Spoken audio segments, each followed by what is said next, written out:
નડિયાદ શહેરની દિનસા પટેલ નર્સિંગ કોલેજમાં અભ્યાસ કરતા જય પાટીલ નામના જે યુવકે આપઘાત કરી લીધો હતો તે કેસમાં પોલીસે ફરિયાદ નોંધી 3 મહિલા પ્રોફેસર, એક પ્રિન્સિપાલ અને અન્ય એક વ્યક્તિ મળી કુલ 5 લોકો વિરુદ્ધ ફરિયાદ નોંધવામાં આવી હતી. પરંતુ આ સમગ્ર ઘટનાને આજે 10 દિવસ જેટલો સમય થયો, હજી સુધી પોલીસે એક પણ આરોપીની ધરપકડ કરી નથી, જેનું પરિણામ આપ જોઈ શકો છો.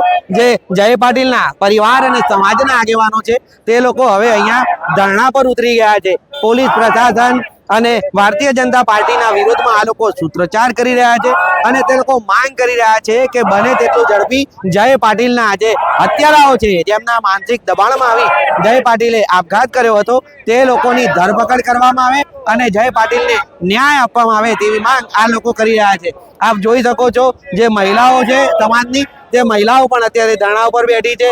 જે પુરુષો છે, આગેવાનો છે, તે પણ અહીંયા બેઠા છે.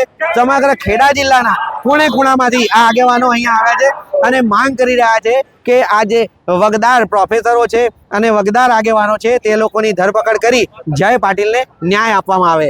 મિત્રો, શું લાગે છે આટલા દિવસથી પોલીસ કેમ આ લોકોની ધરપકડ કરતી નથી? આ બાબતે તમારી કોમેન્ટ જરૂરથી જણાવો. નમસ્કાર.